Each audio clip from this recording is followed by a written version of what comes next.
Assalamualaikum warahmatullahi wabarakatuh. Waalaikumsalam warahmatullahi wabarakatuh. Izinkan kami dari kelompok 8, kelompok Machine Learning dalam bidang kesehatan. Di sini kami akan memperkenalkan diri. Nama saya Muhammad Gezariantri Asmara. Nama saya Muhammad Arifin Baitul Nisam. Nama saya Ridho Ramadan.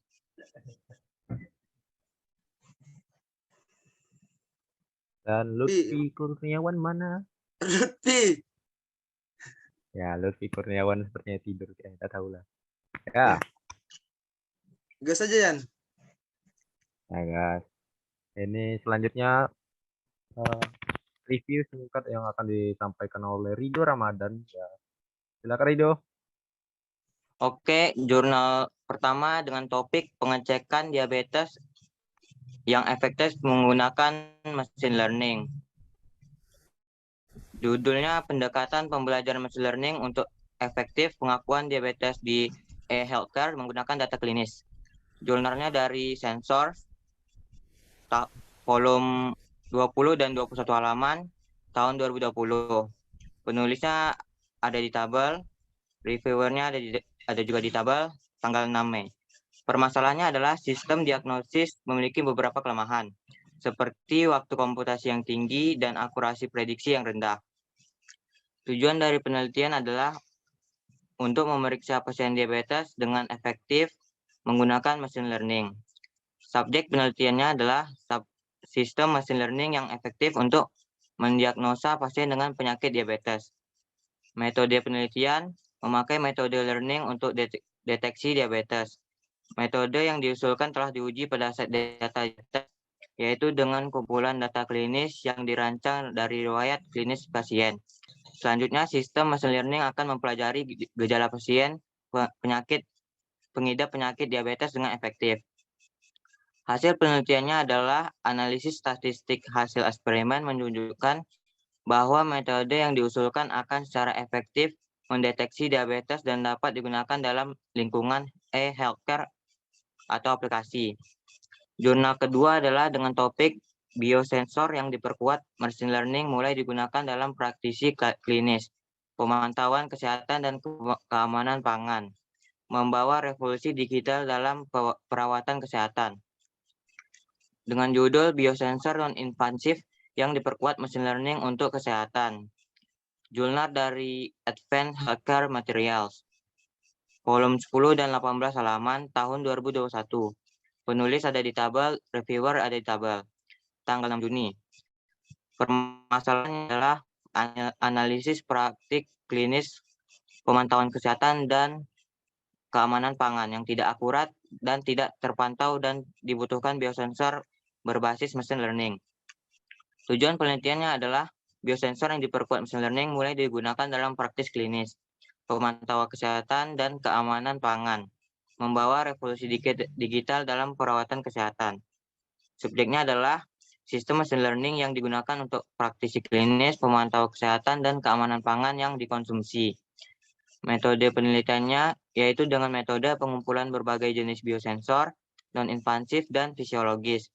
Sinyal dikategorikan dan diringkas. Kemudian algoritma machine learning yang diadopsi dalam pemrosesan data selanjutnya diperkenalkan dan aplikasi praktis dalam biosensor ditinjau.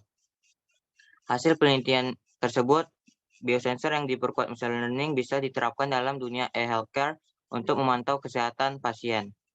Sekian jurnal dari saya, terima kasih. Selanjutnya ini adalah jurnal yang selanjutnya adalah jurnal yang akan disampaikan oleh Lutfi Kurniawan. Silakan Lutfi. Untuk jurnal ketiga, topiknya adalah menggunakan machine learning dalam mengklasifikasi penderita otitis media atau radang telinga tengah. Judul jurnal tersebut adalah menganalisis absorbansi pita lebar imitasi di normal dan telinga dengan otitis media dengan efusi menggunakan machine learning. Jurnal yang saya dapat adalah dari Scientific Report dan volume dan halaman jurnal adalah 11 dan 12 halaman. Tahun rilis jurnal adalah tahun 2021, penulis ada di tabel dan reviewer adalah dari kelompok kami. Dan tanggal rilis jurnal tersebut adalah 20 Mei. Permasalahannya adalah diagnosa antara telinga normal dan telinga dengan penderita penyakit otitis media yang kurang akurat. Tujuan penelitiannya adalah menggunakan machine learning untuk non-teknisi medis dalam mengklasifikasi penderita otitis media atau radang telinga tengah. Lalu subjek penelitiannya adalah subjek yang diteliti adalah telinga penderita otitis media atau radang telinga tengah. Lalu metode penelitian yang dipakai adalah pekerjaan tersebut meliputi pemrosesan data, wideband absorbance imitations, analisis statistik, dan pengembangan model machine learning bersama-sama dengan mengekstraksi daerah kunci lebih lanjut dari gambar wideband absorbance imitations 2D. Lalu untuk hasil penelitiannya adalah aplikasi klinis dalam mengidentifikasi telinga normal dan telinga penderita otitis media menggunakan machine learning dan juga membantu para praktisi klinis dalam membantu menafsirkan data wideband absorbance imitations. Lalu untuk jurnal selanjutnya, jurnal keempat, topiknya adalah menggunakan machine learning untuk mengklasifikasi pengidap diferensial Alzheimer dan demensia vaskular. Judul pada jurnal ini adalah pendekatan machine learning untuk diagnosis diferensial Alzheimer dan demensia vaskular yang diberi makan oleh MRI fitur yang dipilih. Lalu jurnal yang saya dapat dari Frontiers in Neuroinformatics. Dan volume dan halaman jurnal ini adalah 14 volume dan 13 halaman. Tahun rilisnya adalah 2020, penulis ada di tabel, reviewer dari kami lagi, dan tanggal rilisnya adalah 11 Juni. Permasalahannya adalah klasifikasi diagnosa penyakit diferensial Alzheimer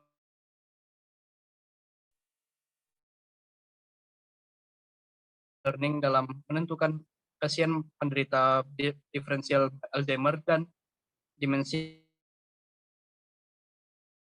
Lalu penelitiannya adalah subjek yang diteliti adalah perbedaan penderita diferensial Alzheimer dan demensia vaskular dengan menggunakan bantuan machine learning. Lalu untuk metode penelitian yang dipakai adalah metode data dasar yang disediakan lebih awal prediksi jenis penyakit diferensial Alzheimer dan demensia vaskular pada pasien dengan gejala demensia campuran.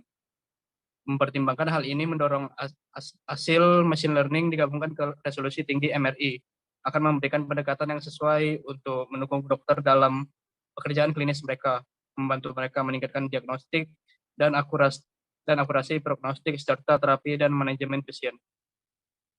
Lalu hasil penelitiannya adalah sistem machine learning dapat membantu dokter klinis dalam mengklasifikasikan pasien penderita diferensial Alzheimer dan demensia vaskular. Sekian jurnal dari saya. Terima kasih.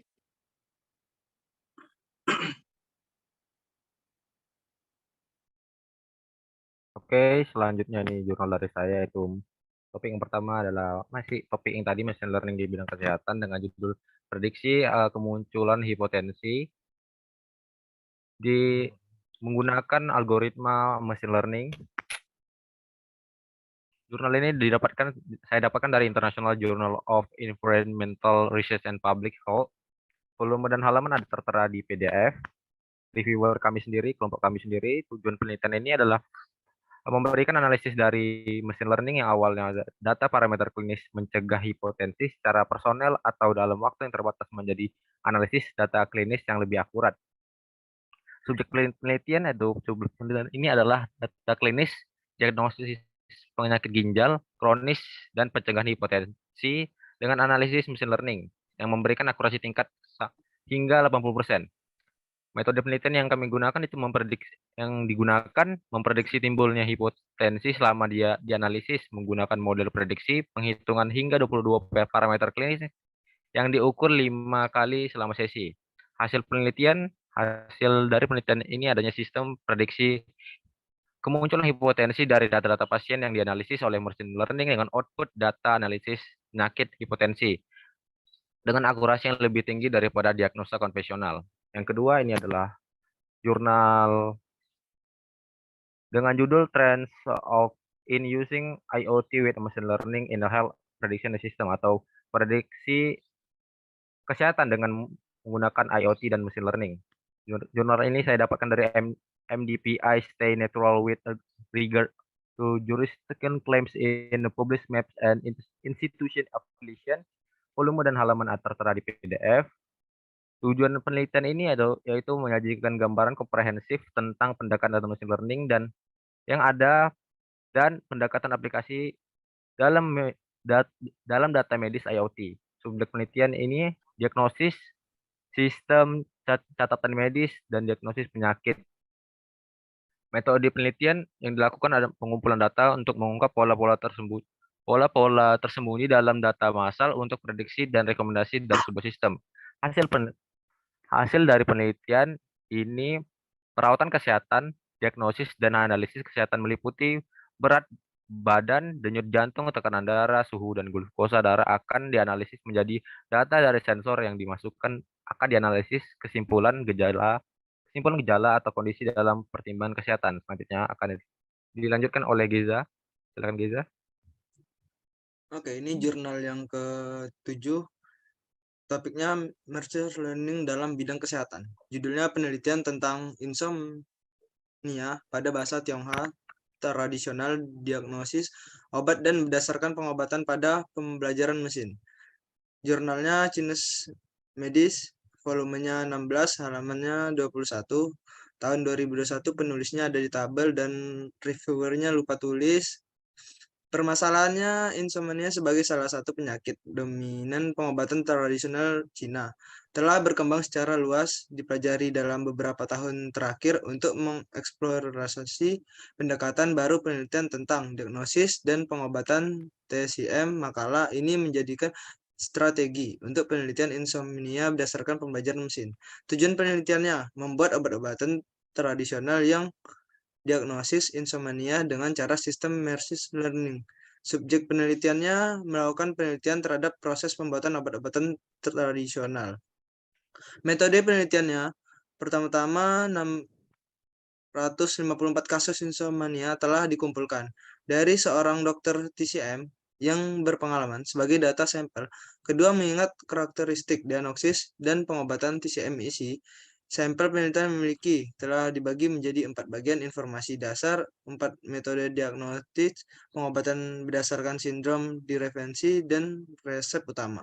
Dan kemudian keempat bagian ini dianalisis dengan 3 metode analisis, termasuk analisis frekuensi, aturan asosiasi, dan analisis cluster hierarkis.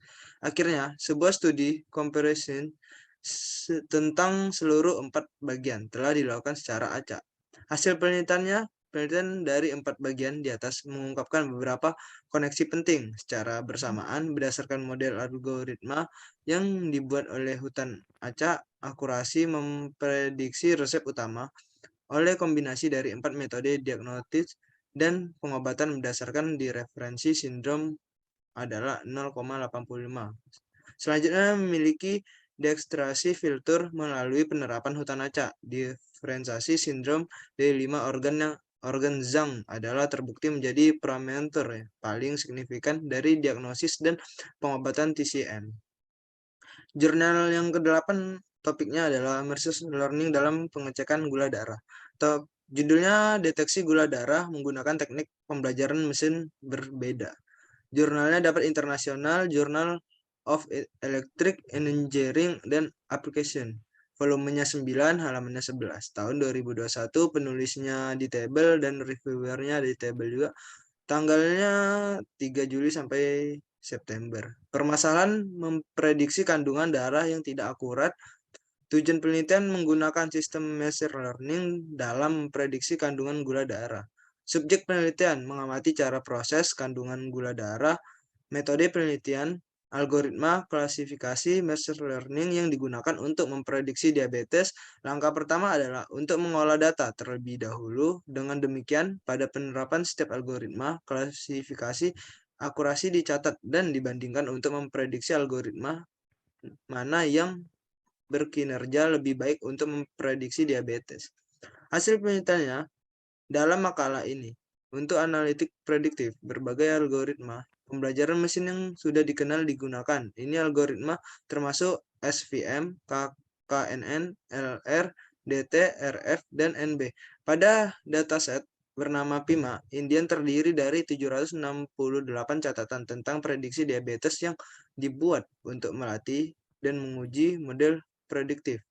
8 atribut dipilih. Akurasi yang diperoleh dari algoritma di atas dipertimbangkan. Dari algoritma ini yang memberikan akurasi tinggi untuk memprediksi diabetes adalah pengklasifikasi hutan acak. Akurasi yang diberikan oleh algoritma ini paling tinggi dibandingkan dengan yang lain. 5 algoritma yang digunakan yaitu 81,81%. Jadi ini dianggap sebagai algoritma yang tepat untuk prediksi penyakit diabetes sejak dini.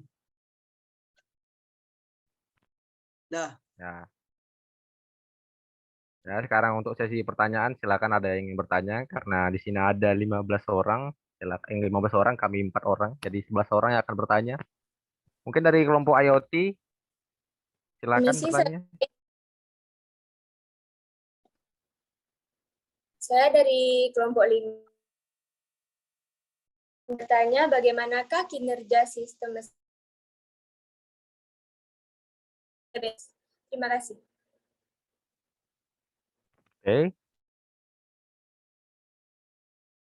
Catat dulu sebentar namanya. Ya, silakan ada yang ingin bertanya, mungkin sama satu Kelompok kelompok IoT mungkin. Ya. Izin bertanya, Bang. Yuk. Saya dari kelompok 5 IoT ingin bertanya, mengapa machine learning biosensor dibutuhkan oleh tenaga klinis, Bang? Oh, oke. Ya, Ada kami lagi kumpulkan mungkin yang dari teman yang IoT? bertanya dulu. Ya, yang lain.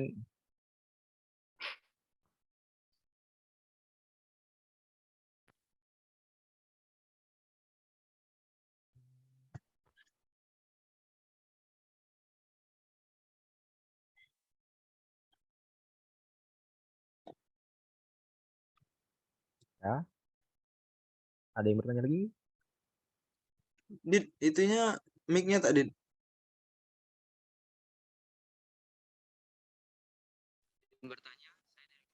Kecil, Dit. Oke.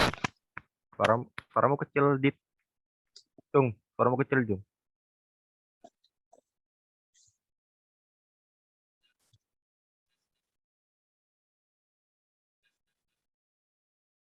Nggak usah pakai headset, nggak usah pakai headset. Ya, tak apa. Gak usah pakai headset, tak apa-apa sih. Jung ingin bertanya. Silakan, Cuk.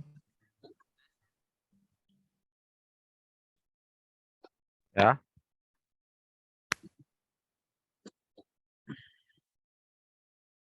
Silakan, Cung.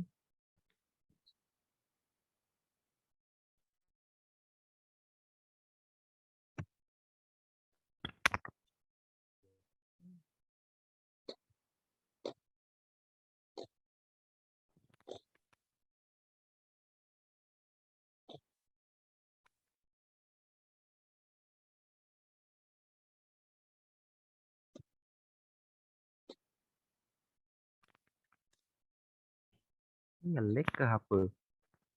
Nggak ada suaranya sih. Nggak ada suaranya. Iya, nggak ada suara ya. Kalau nggak pakai yang Mbak Putri ya.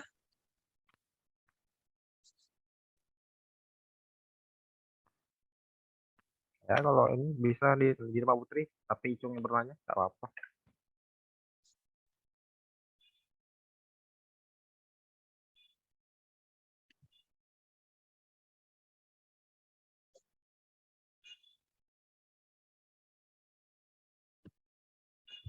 Atau selanjutnya lagi dari kelompok, mungkin dari kelompok Pak AI, mungkin AI Big Data, silakan. Kami dari kelompok apa, Bang? AI ingin bertanya. Ya, Bang, silakan. Kenapa untuk metode penelitian telinga menggunakan analisis Ayo, Bang, serius, statistika? Bang. Tak apa-apa. Sebenarnya ini kelas terbuka sih sebenarnya. Oke, Pip. Kenapa untuk metode penelitian telinga menggunakan analisis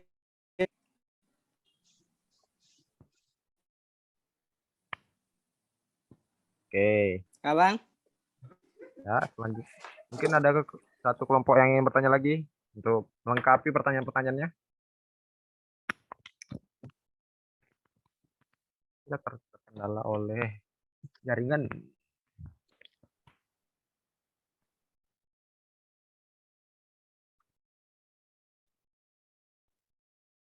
Ya, ada yang ingin bertanya lagi? Mungkin ya dari satu kelompok. Afif. Izin bertanya, Ya, saya dari silakan. kelompok 7 ingin bertanya, bagaimana detail kerja machine learning untuk radang telinga tengah? Oke Bang, Oke. terima kasih. Ada lagi yang Oke, ingin terima bertanya? kasih. pertanyaannya. Izin bang, izin bertanya bang. Ya, Jayus, Ya silakan. Bang Jayus. Lanjut. Dari kelompok 7 bang. Ingin bertanya, kenapa MRI digunakan untuk penelitian Alzheimer? Makasih bang. Oke. Oke. Terima kasih Bang. Oke, makasih untuk pertanyaannya. Selanjutnya ada satu orang lagi dari kelompok ini AI. Saya Bang dari kelompok 7 ingin bertanya, mengapa prediksi akurasi dari machine learning lebih tinggi dan tepat daripada prediksi akurasi konvensional? Sekian dari saya. Oke. Makasih ya Mbak Heri. Guys, untuk selanjutnya mungkin dari kelompok yang terakhir, kelompok Big Data, kelompoknya Sally. Izin bertanya, perkenalkan nama saya Sally Oktaria Simatupang dari kelompok 6. Pertanyaannya, bagaimana sistem kerja dari mesin learning di bidang kesehatan dari jurnal akurasi prediksi kemunculan hipotensi? Terima kasih. Ya, sama-sama. Ya, ada lagi yang bertanya? Tapi Izin bang, sebelumnya, ini teman kelompok saya ada yang suara, jadi nggak bisa bertanya dia bang. Oh ya yang tadi ya. ada apa gunain ini aja gitu. Boleh Suaria. gabung ke sini aja nggak apa-apa bang, dia nanya bang. Oh iya ada nggak apa-apa Bang. Silakan.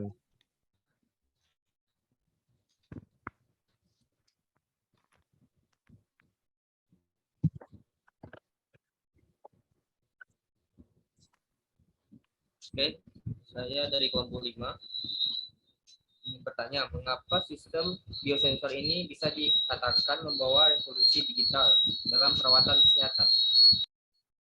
Oke, makasih untuk pertanyaannya. Selanjutnya, ya dari kembali ke kelompok yang Big Data, 3 orang lagi. Silakan. Baik, saya dari kelompok 6 ingin bertanya, kenapa machine learning di bidang kesehatan ini lebih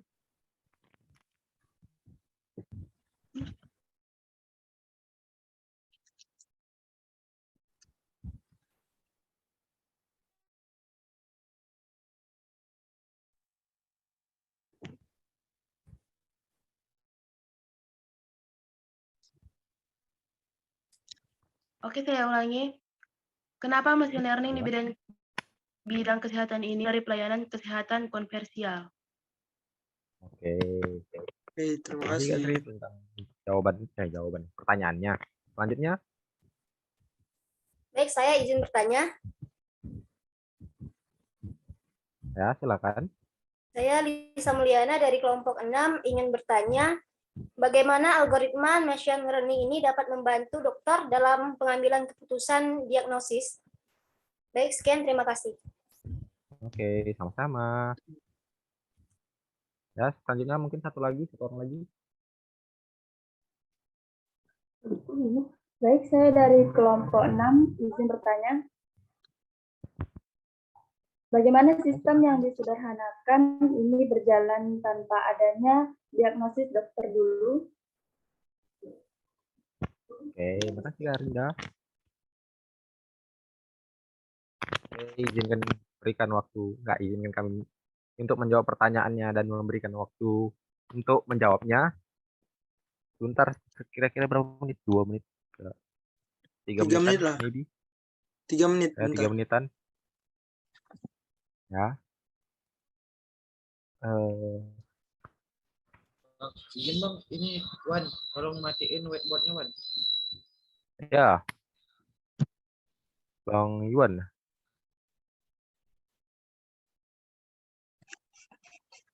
Wan, tolong whiteboardnya dimatiin Mas Iwan. Yang whiteboardnya tolong.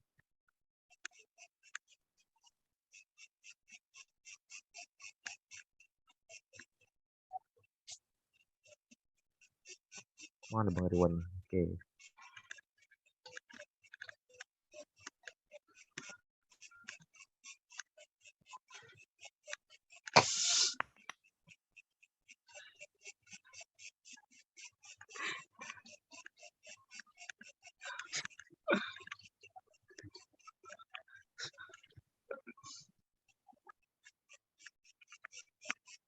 Bang Rido nih. Geza, tolong share screen-nya matikan aja dulu. Mana ada? Sabar. Share screen dimatikan. Kalau enggak, sabar. Mana, Cok? Gimana Yang ini? Irwan, Sabar. yang Bang Irwan ini ini bisa nggak di unmute atau diapain dulu? Oh iya. Oke, dah.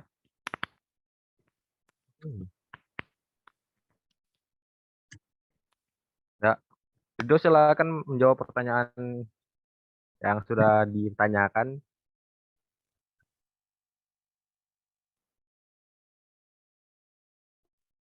Rido. Sabar. Rido baru masuk. Oh, Rido baru masuk. Ya. Jadi keluar dia. Do, silakan Do. Oke, saya akan menjawab pertanyaan pertama, kedua, dan ketiga. Pertanyaan pertama dari Kak Putri, bagaimana kinerja sistem machine learning dalam memprediksi pasien penderita diabetes? Yaitu dengan pengumpulan data klinis penderita diabetes yang akan dipelajari oleh algoritma, yaitu BUS untuk mengklasifikasi pasien sehat dan diabetes secara akurat. Machine learning sensor di teknologi machine learning biosensor dapat memantau kesehatan pasien secara online. Pertanyaan ketiga dari Bang Jicung, mengapa sistem biosensor ini bisa dikatakan membawa revolusi digital dalam perawatan kesehatan? Yaitu karena biosensor machine learning ini dapat memprediksi kesehatan pasien serta mengatur pola makan pasien yang diberitahukan melalui aplikasi secara langsung yang bisa dipakai di mana saja. Oke. Mungkin selanjutnya pertanyaannya akan dijawab oleh Lutfi. Silakan Lutfi. Jika Oke, saya akan menjawab pertanyaan dari kelompok 7, kelompok AI. Yang pertama, kenapa untuk metode penelitian telinga menggunakan analisis statistika? Karena analisis statistika dapat membantu peneliti untuk menyimpulkan apakah suatu perbedaan yang diperoleh benar-benar berbeda secara signifikan, apakah kesimpulan yang representatif untuk memberikan intervensi terhadap populasi tertentu. Lalu pertanyaan selanjutnya, bagaimana detail kerja machine learning untuk radang telinga tengah? Pada dasarnya cara kerja machine learning sama semua, cuman untuk kasus ini adalah mesin akan belajar tentang banyak hal mengenai penyakit-penyakit telinga. Hal ini diulangi berkali-kali dalam waktu yang sangat singkat, sehingga mesin tersebut menjadi sangat mengerti tentang hal yang dipelajarinya. Lalu pertanyaan terakhir untuk jurnal saya adalah, kenapa MRI digunakan untuk penelitian Alzheimer? Jawabannya adalah pemeriksaan MRI digunakan untuk menghasilkan gambar organ, tulang, atau jaringan lunak tubuh, termasuk sistem-sistem saraf yang biasanya dokter menjalankan pemeriksaan MRI guna mendiagnosis penyakit atau luka. Dokter juga bisa menilai seberapa baik pengobatan yang tengah berjalan. MRI dapat dilakukan pada berbagai bagian tubuh Anda, termasuk telinga. Terima kasih. Oke, mungkin untuk pertanyaan selanjutnya yang dari Dari Bang Heri ya, dari Bang Heri, yaitu mengapa prediksi akurasi dan tepat dari prediksi akurasi konvensional